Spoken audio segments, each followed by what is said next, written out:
డైరెక్ట్గా తిట్టలేరు.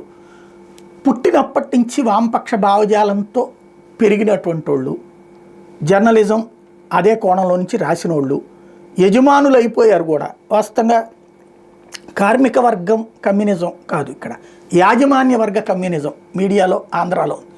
వీళ్ళందరికీ విపరీతమైన కడుపు అంట. కానీ వీళ్ళందరూ తెలుగుదేశం పార్టీ విధేయులైనటువంటి వాళ్ళే 90% మంది.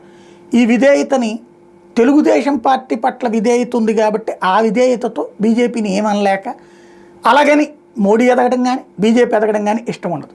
కాబట్టి పైకి ఇది నోటితో మాట్లాడుతూ నొసడితో ఎక్కిరిస్తున్నట్టు ఇప్పుడు స్టాలిన్ని హైలైట్ చేస్తారు. ఇదివరకు స్టాలిన్ కొన్ని వేల యాక్టివిటీస్ చేశాడే, అయ్యామన్నా కవర్ చేశారు ఇక్కడ.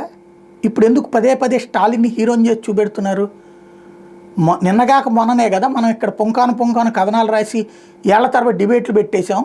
ఇంగ్లీష్ మీడియం ఏంటి, తెలుగు మీడియం వద్దా, మాతృభాష వద్దా అన్నటువంటి పాయింట్. అట్లా ఇంగ్లీష్ మీడియం చదువులు చెప్పిస్తామని ఇంకో పక్కన ఉపన్యాసాలు చెప్తున్నామే. స్టాలిన్కి కూడా అక్కడ ఏముంది, ఇంగ్లీష్ ఉంటుంది, తమిళము ఉంటుంది. తమిళం తీసేసి హిందీ చదవమని ఎవడైనా ఏదన్నా చెప్పాడా? మూడవ భాష ఇంకొక ప్రాంతీయ భాష ఎంచుకోరా అన్నాడు. తెలుగు ఎంచుకోవచ్చుగా, కన్నడ ఎంచుకోవచ్చుగా, మలయాళం ఎంచుకోవచ్చుగా. ఎందుకు ఎంచుకోరు వాళ్ళు? ఎందుకు కావాలి అది? ఇంకో రాష్ట్రంలో కూడా బతకడానికి అక్కడే బతకాలంటే ఎట్లాగా?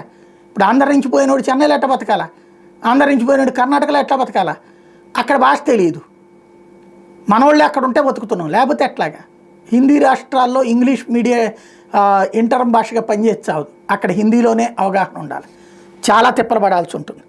అట్లాంటి సిచ్యుయేషన్లో హిందీ కూడా నేర్చుకో, లేదా ఇంకో ప్రాంతీయ భాష నేర్చుకో, ఇదే చెప్పింది. కానీ తన రాజకీయ పబ్బం గడుపుకునేందుకు అక్కడేదో ఉద్యమాలు చేయడం ద్వారా కథ నడిపేటటువంటి ప్రయత్నం స్టాలిన్ చేస్తుంటే అతన్ని ఇక్కడ హీరోగా చేసే ప్రయత్నం మన మీడియా చేస్తుంది.